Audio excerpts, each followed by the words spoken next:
anakupigia simu, nataka hii naye huyu ananipotezea muda. Maskini, hujui. Bwana Yesu asifiwe. Hujui. Huenda huyo ndo daraja lako la kufika kule ungekotakiwa ufike. Bwana Yesu asifiwe. Tusiwadharau wengine.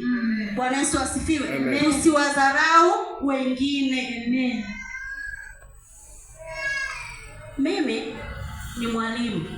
Darasani unaweza kuwa unafundisha, kuna mtoto haeleweki. Nikisema haeleweki nafikiri mnanielewa. Bwana Yesu asifiwe. Unaweza kuwa unafundisha mtoto kumuelewi alivyo. Hata unaweza kuwa unatoa kazi ukamweka pembeni ukawapa wengine, kwamba yeye afanyaje? Hawezi. Siku yule mtoto anaweza kaja akakutoa machozi. Ukatoa mtihani ukashangaa anapata 100 ya 100. Lakini wewe ulikuwa unaona hafai. Wala ulikuwa unaona huyo ananipotezea muda, ngoja niende na hao wanao. Hapo ndipo tunapokosea wapendwa. Bwana Yesu asifiwe. Kumbe yule mtoto ningekuwa naye karibu angeweza kuwasaidia na wenzake pale darasani. Bwana Yesu asifiwe. Badala ya kufaulu watoto 10 wangefaulu watoto 20 kwa kupitia yule nani? Mtoto. Maana mimi nikifundisha nimemaliza, ina maana yeye angeendelea kuwafundisha wenzake. Bwana Yesu asifiwe. Lakini kwa kuwa nilimchukulia tu kwamba hapana, nikaendelea kufanyaje?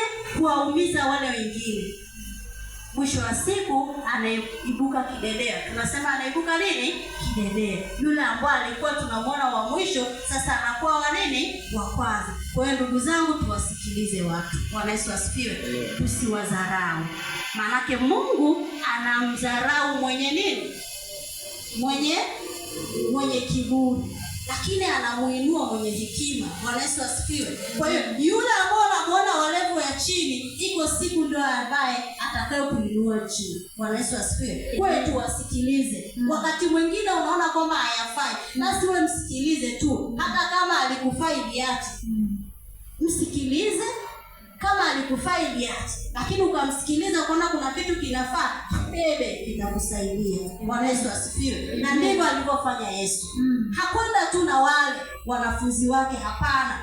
Alitafuta wale wa chini. Bwana Yesu asifiwe. Alitafuta wenye dhambi ili wapate kufanyaje? Kupona. Bwana Yesu asifiwe. Na mimi na wewe mchana wa leo, hebu tukabadilishe mtazamo wa maisha yetu ili tufikie pale tunapotaka kufikia. Bwana Yesu asifiwe. Ili nionekane mama bora, mama mwema, lazima nitende mema. Bwana Yesu asifiwe. Lazima niwajali na wengine. Bwana Yesu asifiwe. Ninataka watoto